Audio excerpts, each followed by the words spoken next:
Latinxinanimation. One, thanks to you guys for hosting the space, and thanks to Kim, our intern, who connected us with the student organization to plan this as well.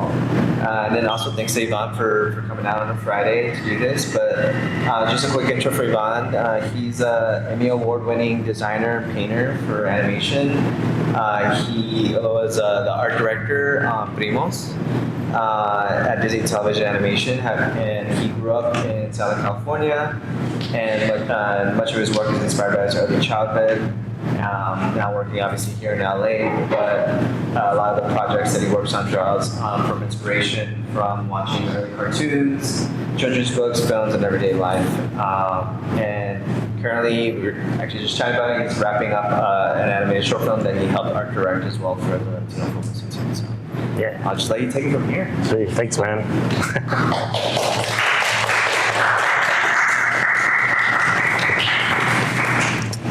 All right. Well, thanks for having me, everyone. Thanks for CSUN. I'm super excited to be here.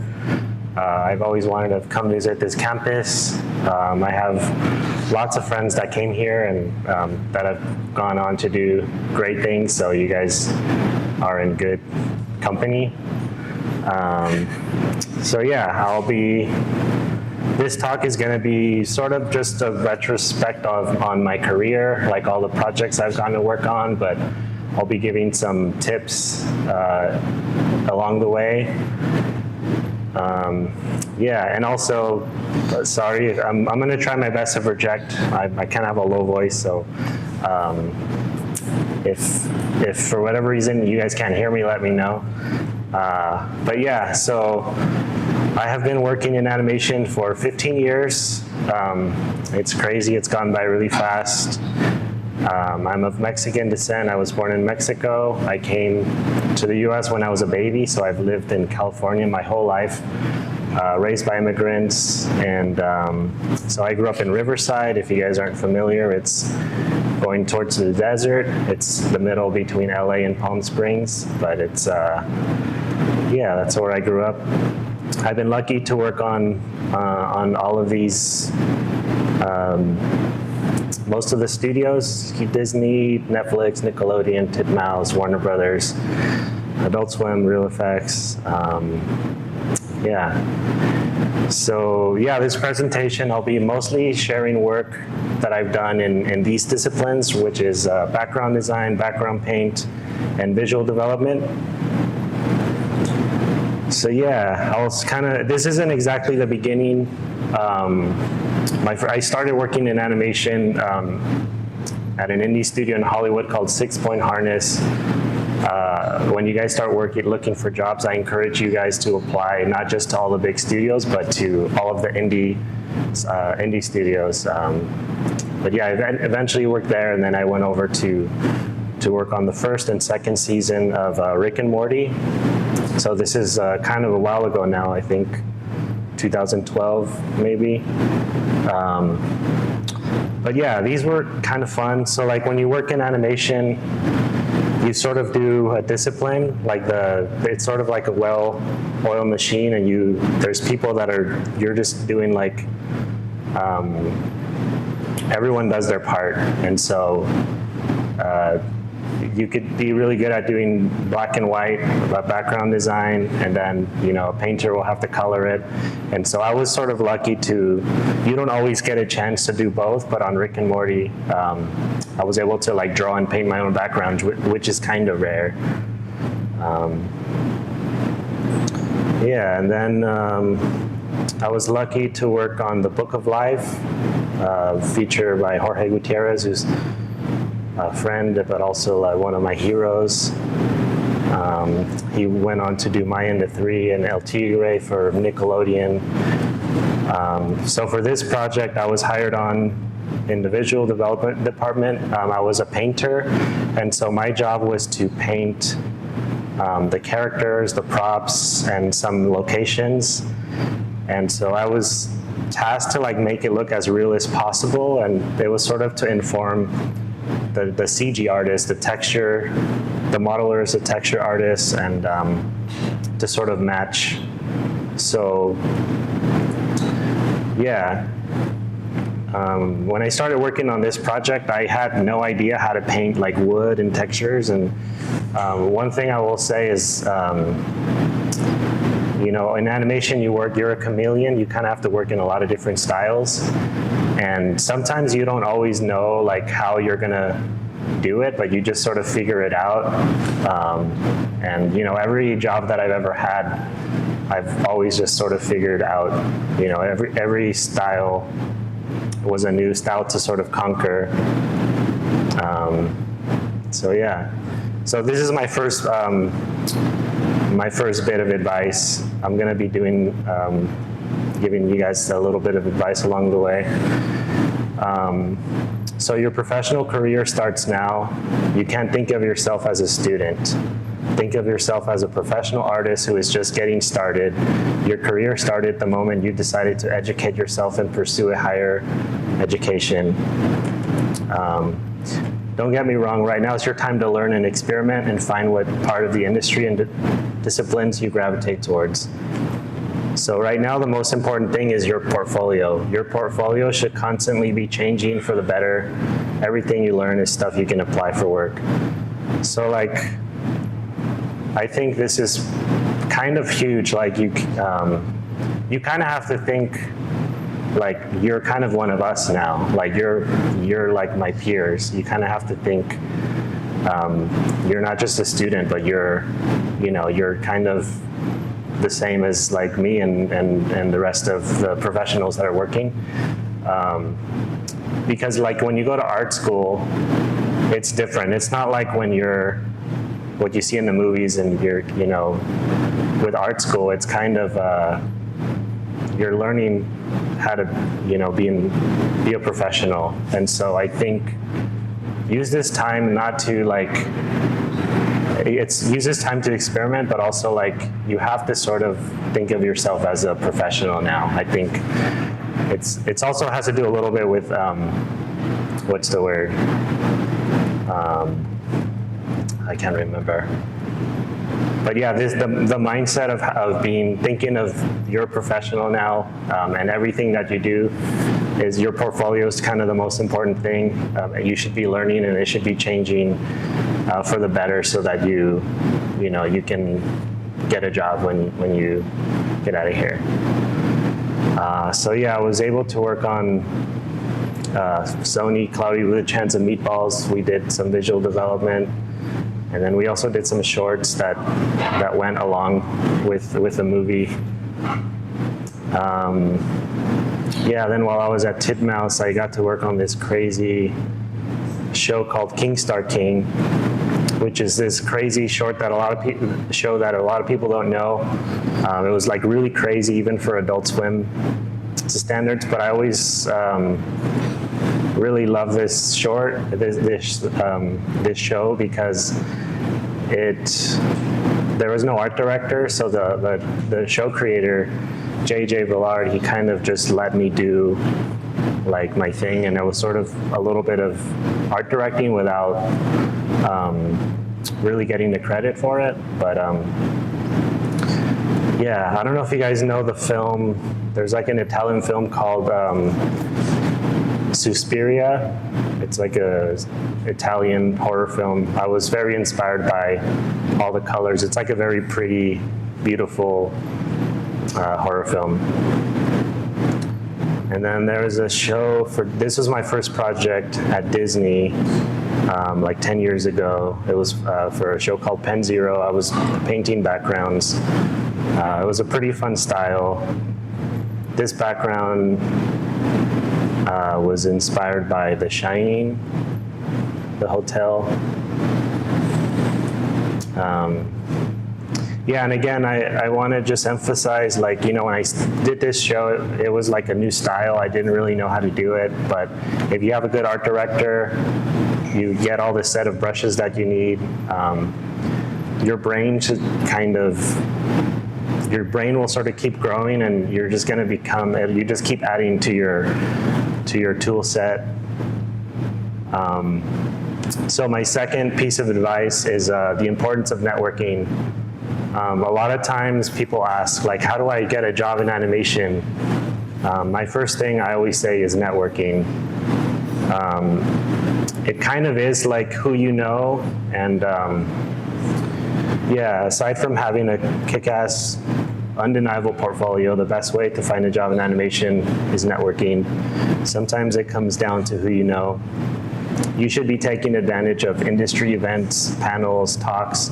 If you're willing to travel, it's worth it to go to Lightbox, which is here. I've done this presentation in Mexico and stuff, so Pixelato, but like, you know, Comic-Con, Lightbox, like any chance that you can, that there's like a networking event, like Women in Animation, or I recommend you guys go out and network and meet the people that are working at the studios, because that's how, you know, they will remember you, and you can reach out to them on email or Instagram or wherever and be like, hey, we met. And yeah, that's most of my jobs that I've had are through my network. And once you kind of get into animation, your network will keep growing. You develop friendships, like just like you guys are right now. This is sort of your first network. So yeah, take advantage of living in LA and being close to the studios, and you know, go meet people. And I know, like with animation, you know, there's a lot of people are very shy. A lot of us are like introverted, and but most people in animation I find are pretty nice and like not too difficult, or pretty easygoing. So yeah, and then I will share some stuff for the Mickey shorts. Yeah, the Mickey shorts were like very special, and I think some of my most favorite projects that I've got to work on. This was super fun because we had sort of different styles within the show, and there was, every short was different. You know, Mickey was in Brazil, or he was in Italy, or so yeah, I learned a ton, and I think it really influenced the way that I paint with my personal work, and also later on when I got to sort of help develop different projects and art direct. But yeah, the Mickey shorts are still the best. Great crew. And I was a background painter on the Mickey shorts.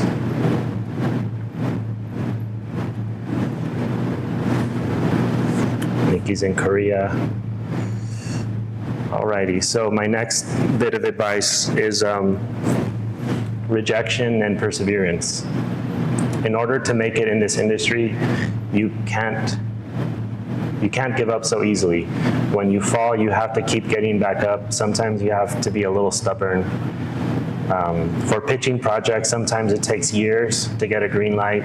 To find work, sometimes you just have to keep knocking on the door until the door opens. I've been lucky to work at most major studios, but I've also been rejected by all of them. And that goes for everyone that I know. Like, when I first graduated from art school, I applied to every studio you can think of, and most of them said no. And you know, sometimes it comes down to timing. A lot of times you think, like, I must not be good enough because Disney doesn't want me or whatever. But you know, a lot of it comes down to like when a project is ready to get to hire people. So yeah, you just keep applying to the studios. Eventually something will land. So yeah, I worked for all the studios, but I've also been rejected by all of them, and that's like everyone I know. So yeah, then I was lucky to also work on the modern version of the Looney Tunes cartoons. Yeah, super fun project. Porky's house. Yeah, so my next bit of advice is to surround yourself with people who are better than you. You are the company that you keep. Surround yourself with people who are better than you, and you will learn faster in close proximity. Good habits can be contagious. So yeah, I mean, all of us here, we're kind of on our own journey. It's easy to like compare yourself to, oh, this person's better, and you know, this person's getting ahead more, and I'm slower, or whatever. We all have our insecurities, but one thing that really changed like when I was in art school, I was okay at drawing, but like there were some amazing like artists that were just so much ahead of me, and I would say like befriend those people, like the people that are like, you know, doing really well. Yeah, you kind of are the company you keep, so you learn faster with people who are better than you, and I think, you know, don't make it as a competition, make it more of like, this is an opportunity where I can learn how to be more like this person, and you'll see that you know, it will help. So yeah, the next section, I'm gonna share some stuff that I've done on commercials and commercial pitches. I've been lucky to work on projects, like full-time projects, but you know, throughout my career, I've always done like freelance, which is sort of like stuff that I've done on the side while I have like a full-time job. And working on big projects, a lot of the studios are kind of they're all sort of copying each other. And doing stuff on commercials has been fun because usually they sort of push the style more, like they do more experimental styles and they do more non-traditional stuff. So, and it's also helped me, like, it's sort of that big brain idea, like the more different types of styles you can try to like learn, the more that you pick up into your arsenal. So yeah, this was a long time ago for a show for NBC. They were trying to do like an animated intro. Lorne Michaels, the creator of SNL, was producing this show. And so I don't get to do a lot of character design. Like I'm stronger with like environments and backgrounds, but yeah, sometimes I'll do character designs, and it's a little bit of a challenge for me. But yeah, I was trying to figure out like the look and feel of it. That's Will Arnett, Maya Rudolph, and Christina Applegate. These were for Passion Pictures. There's like a really cool studio in London. I was doing these sort of like before and after, like sad, sort of like hellish, and then happy, sad. This was for Seamless, which I guess is sort of like a food delivery app out in the East Coast. This was like a little bit different than what I usually do for Pandora, the jewelry store. That we were taking like photographs and doing sort of collages with like illustrative elements. This was for Walmart and Dr. Seuss, like a pitch for a commercial that eventually got made. This was pretty recent. This was just last year. I did a Cinnamon Toast Crunch commercial, and then it was a stop motion. The end, it didn't. This was sort of the concept, and these were some of the screenshots of Cinnamon Toast Crunch. It's sort of like a cannibal. They like eat each other because they're so delicious, I guess. Yeah, so my next bit of advice is to create projects that you're passionate about. I think that's going to always show, like if you create things that you care about or things that you can relate to, that's always going to show in your work and in your portfolio. a lot of times I think I see students do sort of projects that sort of look like what's popular out, like, and I think that's okay to do like fan art and but you know, I'll see like a lot of Spider-Verse, like a story that's similar to like a movie that's just out. But I would say, like, you know, do a story about something personal that that you know really well, something that has to do with your family or something that you've gone through. I think that'll kind of come out more in your art. Yeah, and then speaking of, I'm going to share some of the personal work that I've done. Yeah, for personal work, for me, it's just mostly just doing stuff that interests me, and it's just me playing with different styles. Yeah, learning art and design never stops. Life in art keeps you humble.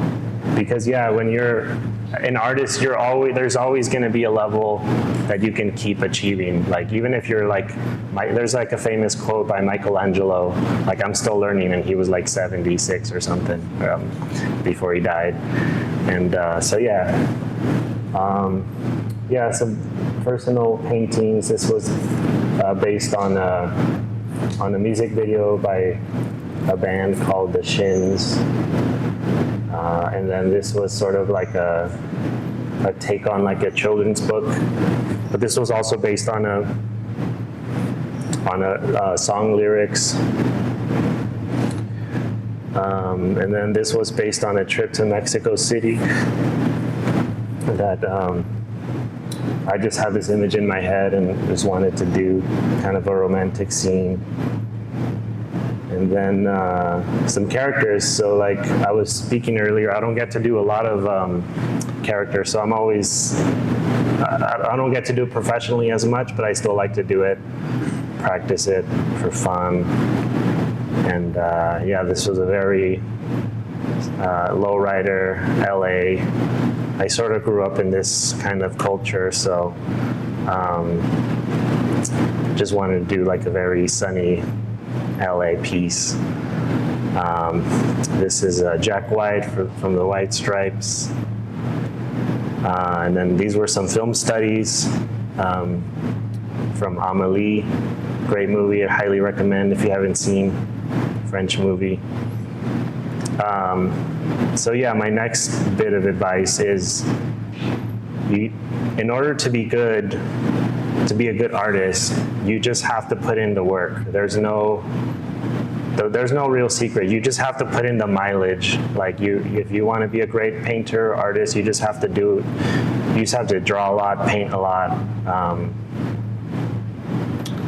The good thing about it is when you work in animation and you get to do it every day, like it becomes a job, but it's kind of like working out. Like even when you are having a bad day and you're not drawing well, it still sort of like counts as the exercise or the mileage, as I like to call it. So, you know, every bit helps, and it's that theory of like 10,000 hours.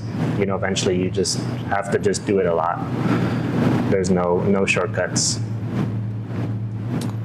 So yeah, I have a whole section on the Cuphead Show, because yeah, the Cuphead Show kind of changed my life and my trajectory in my career a little bit. As far as becoming an art director, I was hired on as a painter, but I was the first artist to get hired on this show, and I was helping develop the look of it beyond to what the video game did, and I created the style guides that assisted our studio in Ireland and also our in-house painters and here at Netflix. I did a lot of the color keys, color scripts, help inform the look of the show. And yeah, it sort of helped open the door later on for art directing. So yeah, this was the first painting that we did that was like, this is the look of the show. This one in particular was very inspired by Pinocchio, the Disney film, as far as like the color palettes. This was early development when we were just still trying to figure out like the final look of it. And yeah, more development. This was like before we had hired a crew. We were just playing with different brushes, and I was trying to figure out how can we do like a watercolor style that can be reproducible. And so yeah, I created some paint tutorials for the in-house artists and the artists in our studio in Ireland. And this is sort of a little bit of the process. It's a little bit more layers than like a more graphic style, but you can kind of see how I like build with like sort of different like washes.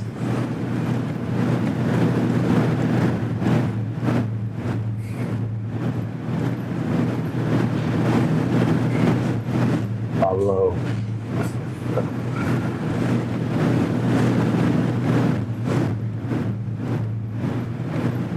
Yeah, so we have digital watercolor paint brushes along with some scanned textures that I developed.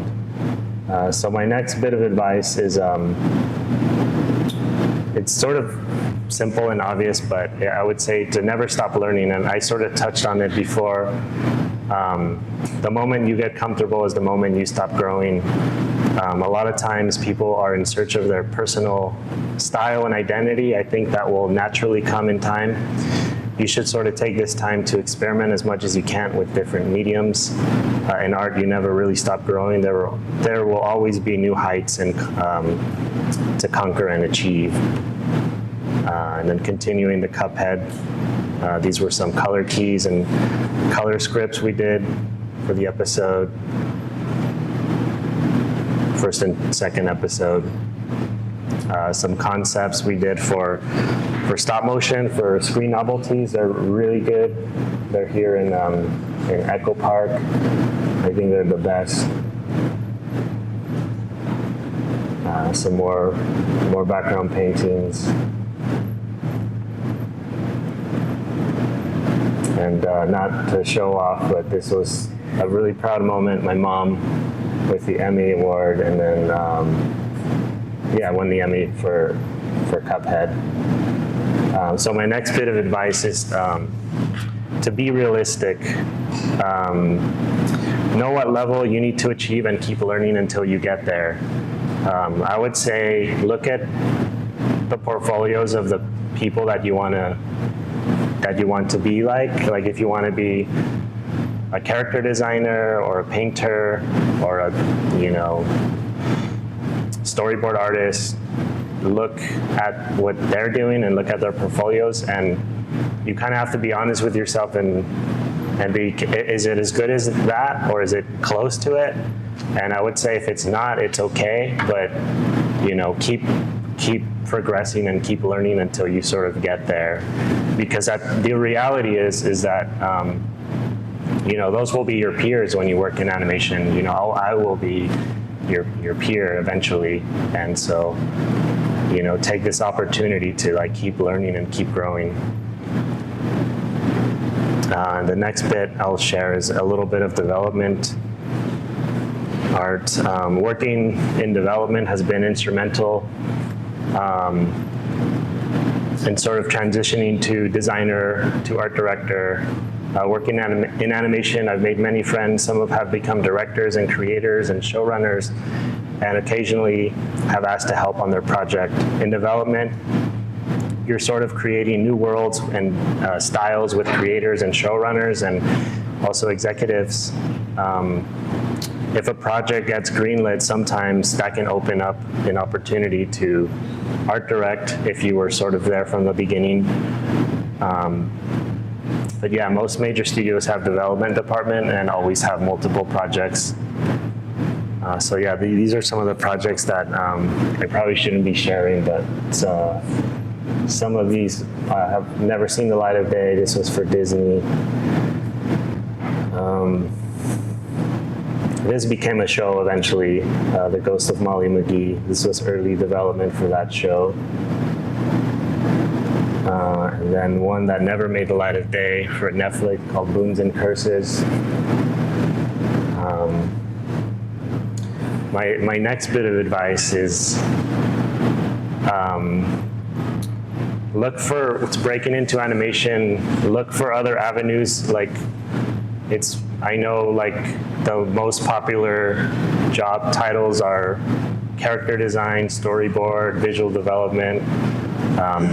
That's not to discourage anyone from doing, if you really want to do that, I would say go for it like 1000%. But I think there are a lot of other jobs that you can do. In animation, you can start off as a PA, you can go into production and be a coordinator. There's animation checkers, animation timers. Storyboard revisionist is a good sort of pathway into storyboarding. You can be an editor, animatic editor, compositor.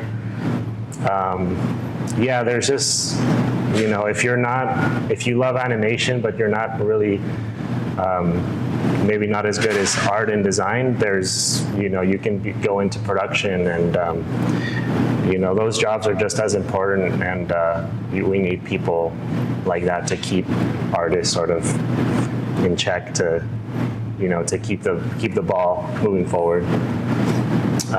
More development stuff. This eventually became a movie, the Casa Grandes feature. This was early development. At some point, they were going to go to Mexico City, the Frida House. And then this is a project I've been developing with my friend. It was at Nick, a very East LA Chicano kind of project. This was a bit of location design. Notice how some of these are kind of rough. I don't always work so like rendered. Sometimes I just have to, you know, do like a quick sketch to kind of show.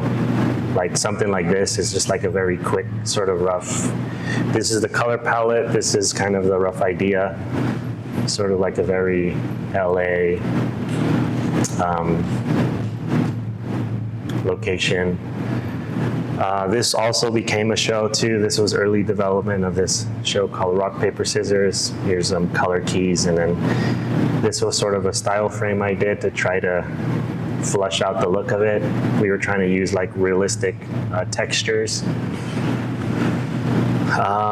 And yeah, was lucky to work on Mickey's Runaway Railway, if you guys have been to Disneyland or Disney World. And yeah, eventually we're doing all that work, kind of helped break into art directing. And yeah, once upon a time, for a very hot minute, I was art directing a SpongeBob feature. These were some development sketches. Here's a little bit of, you can kind of see a little bit of a process. Like I would do like some rough thumbnails, and then I would flush out. Once I like to give myself a color key before I do a final render. My rough color key looks something like this, and then my final render looks something like this. So like, I give myself color keys so that like when I'm doing my final, I kind of did all the hard thinking out of the way, and I just can focus on making stuff look pretty and rendering. And yeah, this is reference for Primos, which is a show that I art directed at Disney. Here you can sort of see what it looks like when you're looking for references. For me, reference is super important. I'm not one of those artists that can just draw from the top of my head. I kind of need to look at stuff, and sometimes I spend hours just looking for reference. Like if I have an assignment to like design like a gas station, I'll look up like a bunch of images on Google Maps or Google, and but yeah, this was more like style reference. The show was sort of a mixture of these projects. There's 101 Dalmatians, Triplets of Belleville, which is one of my favorite movies. It's a French animated film. And there's this illustrator, children's illustrator from the 60s, M. Sazik. If you sort of combine all of that, that was sort of what became the world of Primos. And that's also how I encourage you guys to create new looks. Sometimes if you just combine like different pieces of different styles, I mean, realistically, everything's already been done. There's nothing really new under the sun, but like you can, you know, if you merge different styles, then that can sort of lead to something a little bit more unique. And so this was the look that we developed on. This was kind of the first painting that was like, this is what the show is going to look like. And yeah, more pieces on this project. Yeah, I was so proud of this project because it's literally kind of like my life in a way. Like, it's a very Southern California project. I always say, you know, the world of Primos like exists like from the San Fernando Valley all the way to, you know, the desert in, you know, Coachella or Palm Springs. And so yeah, this like the backyard, Disney kind of got it wrong in marketing the show. They should have released it more as a Mexican American project, not like their generic, you know, all this stuff that happened. And then the most recently, I've been lucky to art direct the short film. It's a passion project, and we're partnering with so LFI, the Latino Film Institute. They're the ones who put out La Leaf, which is the LA International Latino Film Festival, I think. But yeah, here's some screenshots of the short film. We're gonna premiere next month at La Leaf, but super excited. This style was kind of a love letter to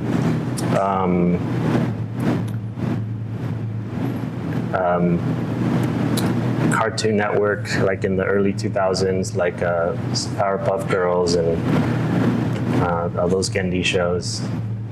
These were some of the backgrounds for it. And yeah, my next bit of advice is your personal network. So like earlier, I talked about the importance of networking, but this is kind of important, I think. While it's cool to go to Lightbox and Comic-Con or even Annecy to meet like your heroes and to meet like the people that are doing stuff at the big studios, I would say don't assume that that's the only avenue to like network and, you know, meet all the hot shots. I would say is to look around the room. You guys are each other's first connections in this industry, and you're also the future of our industry. So create your tribe, like the CSUN tribe, and support each other's projects. This personal network is actually more powerful than you think. Some of you will go on to do great things. When I first got my first job in animation, I was able to bring a lot of my peers with me by recommending them to our production.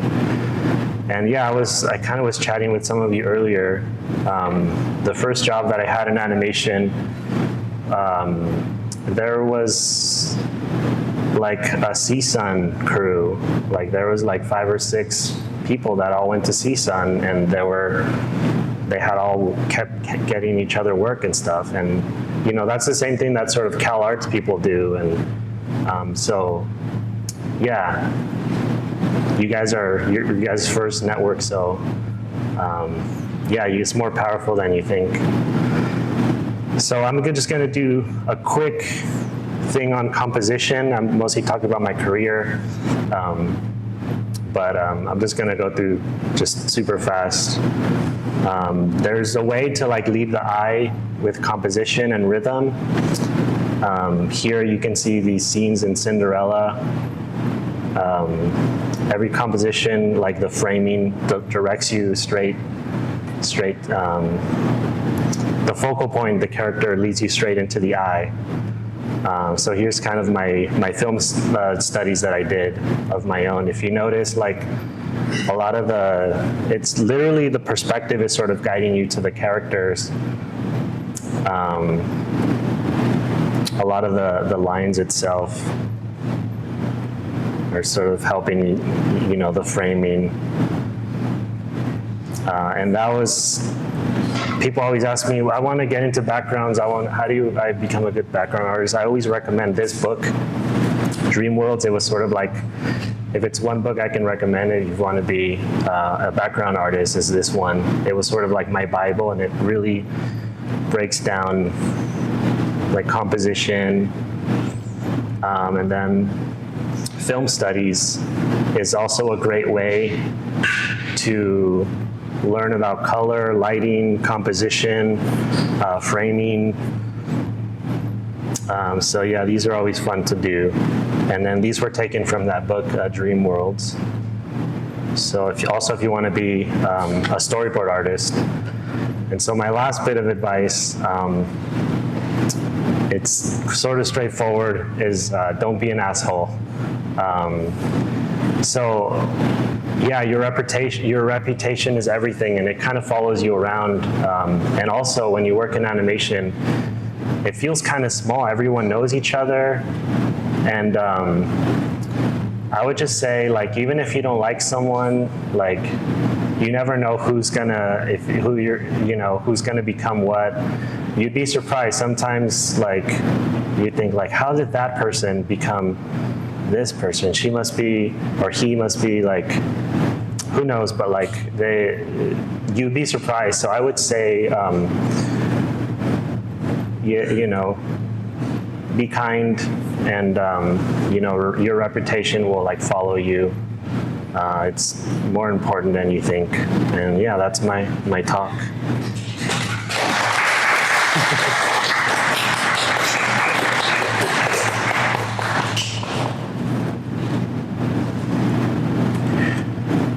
Alrighty.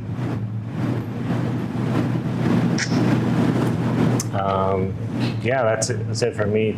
Were we going to do a Q&A or? No, questions. Cool. All right. Yeah, does anyone have any questions? I'll do you first. You mentioned coordination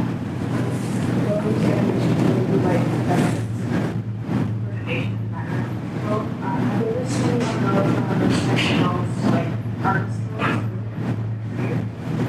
Yeah, that happens not all the time, but that's one way to sort of break in, and also like then later become an artist. I do think if you do get a job as a PA or a coordinator, once you're in the door, I would like make it known to like everyone, production or an art director, like, hey, I really want to be in the art department, or I really want to be a storyboard artist. And then I would sort of take advantage of you being in the building, and just sort of getting to know like the people that you sort of need to know, because you sort of can get, like, if you get good at being a coordinator, then you sort of climb up the ladder of production and then eventually go into producer. But yeah, if you want to be an artist and you're stuck in production, I would just make it known and make sure that you're doing design tests, and you're meeting art directors and the designers and say, like, here's my work, can I show you this? Like, yeah, you just have to make it known what you want to do. Yeah. And then you had a question? Yes, so I have a question regarding portfolios. For instance, you have like a wide range of different styles from different shows. When you're producing a portfolio as a student, you have to work on those like different projects. I think it's better to try to focus on one style, or try to express through your portfolio that you do have the versatility for a lot. And then like with stuff like the film studies that you showed, do they like to see that type of thing in a portfolio, or should it not be, because it's more of a study, less so like a finalized piece that is entirely your own? That's a good question. Yeah, I think I would say make your portfolio to like sort of where you want to work. But also it is good to have some variety, because a lot of the times recruiters are not really artists themselves, and they might just be trying to check the box. Like if let's say they're hiring like for SpongeBob, there might just be looking for pieces that sort of look like SpongeBob. And so I would say like make pieces in your portfolio that sort of has a little bit of a range of like different styles, and that will sort of make your chances of getting hired higher. And as far as film studies, I think that's all game. Like if you want to be a painter or a viz dev artist, as long as it,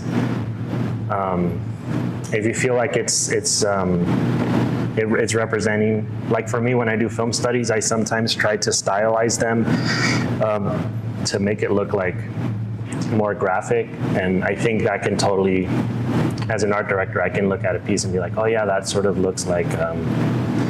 So yeah, I think that's fair game to put those in your portfolio. Yeah. Yeah. Any more questions? Yeah. For art direction, in a portfolio, is there a way you need to present yourself to, I guess, make yourself like show that you have like that kind of knowledge to direct a group of people in art direction, or is it just a resume kind of thing where there's like keywords you have to put out there? Or? I think it's that's a good question. For me, it was kind of more of your resume, but also your contacts in your network. Like I think it's not, you don't really get it if you have a kick-ass portfolio and be like, oh, this person can be an art director. It's kind of more of like if you sort of get handed that job, like if a showrunner, if you maybe have been working with a showrunner in development sort of, and then you kind of you sort of created that voice for that person. But it has more to do, in my experience, with like experience. I don't think that job should be for someone straight out of school. It should be someone that's been doing it for a bit, that sort of understand all the different art department jobs. So then you sort of know, because you're in charge of like, the whole art department. You have to know how to give notes to the background team, to the prop design team, to the characters.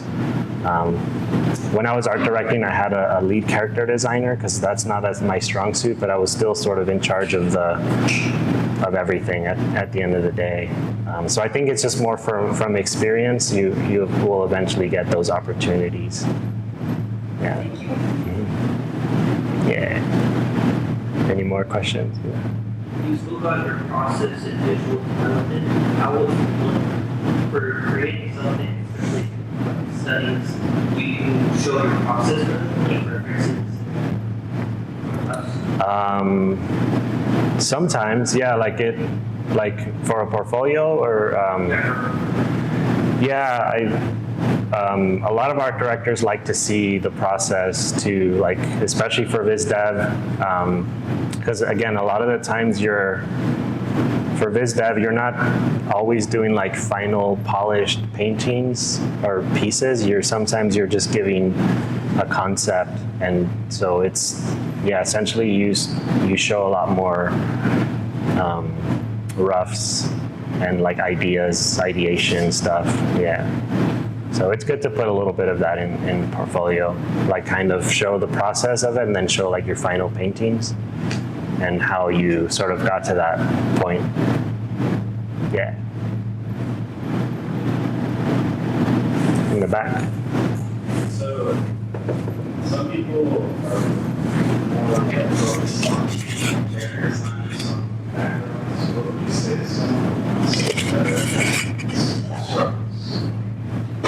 Like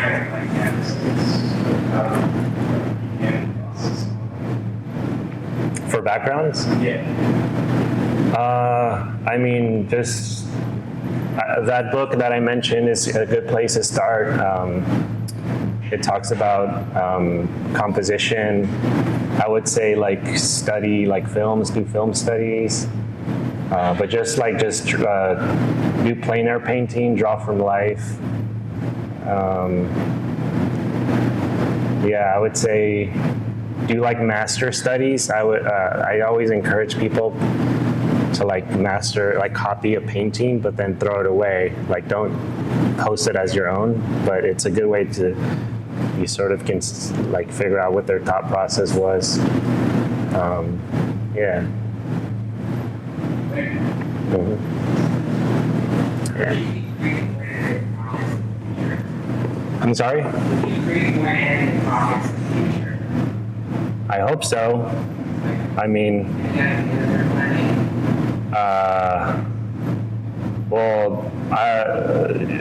like personal projects or like,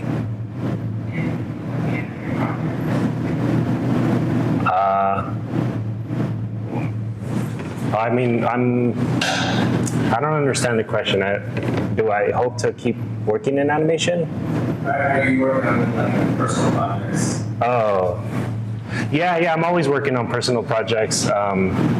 You know, I've always been more like an art department person, so a lot of my personal projects are more like illustration pieces and sort of like that, but I have been trying to learn to write more and yeah, maybe in the future. But yeah, so right now my personal pieces are just more like illustration pieces and my sketchbook. I still draw in my sketchbook all the time. Yeah. Yeah. Do you have specific programs? Like specifically Russian? Yeah, so like mostly Photoshop has been what I've used like my whole career. It's still like kind of what we use like at the studios, but a lot of people use Procreate for like on their iPads, and I know that's sort of, I know some character designers that just use Procreate, and I think you can save out like a PSD file, but I've mostly used Photoshop for digital painting.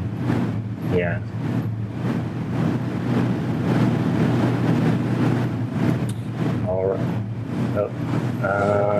All right. Sure, we'll get you. Oh, I have a question. So when you were talking about the importance of networking, and I feel like once you make an initial connection, I think it's less certain what to do following that point, because I met a lot of really talented individuals. I went to Latinx last year, but I just wondered, like, what's the way that you would recommend to maintain a connection with these people following that like, initial meeting where you're not probably likely to run into them for a while? How do you kind of maintain that professional but friendly? Yeah. So networking is interesting because it's like there's sort of an art to it, and it sort of has to feel natural, and you have to sort of approach someone like just casually. Like it's almost like, I almost recommend like chatting, like not so much about like, here, look at my portfolio, and I would just kind of chat about, something else. And I would, as soon as you get a contact, I would casually just, don't wait too long. You can send an email. I think that's the most professional way. And just say like, hey, we met, we chatted about blah, blah, blah. Thanks for meeting. Here's my portfolio. And I would just keep it like that. And yeah, but I would, don't wait too long. And yeah, just try to keep it casual, but professional at the same time. Yeah. Brian. When you gotta hire artists, especially early on in your careers, kids like the role that you're like you're kind of or you're freelance, like what is something that stood out that helped you like shoot them instead of something more experienced?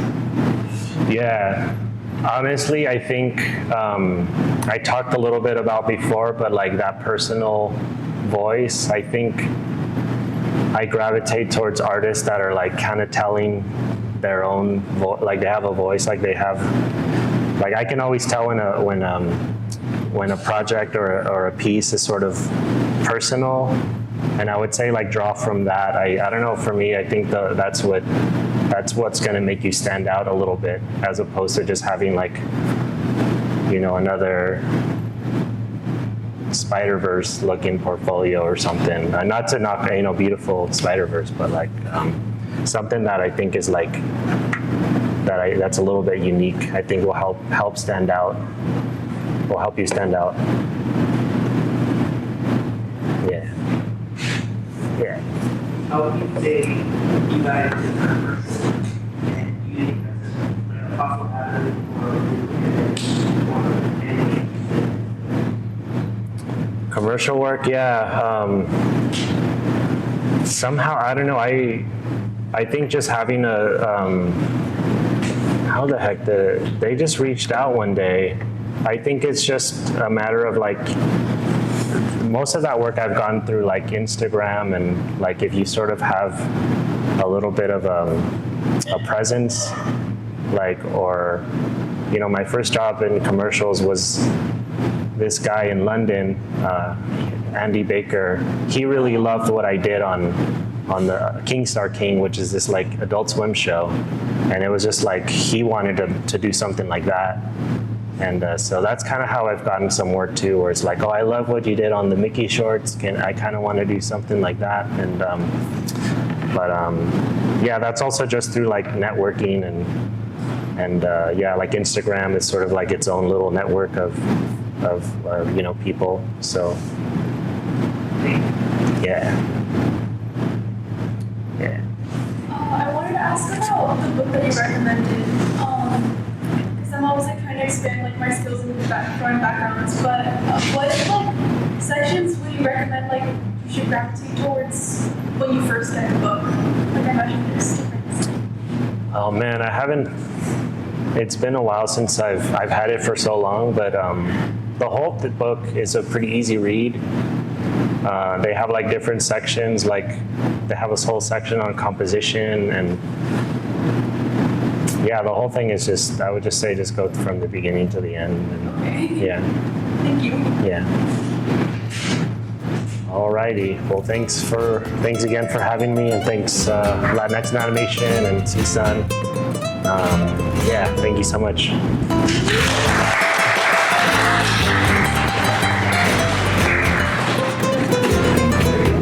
Sweet.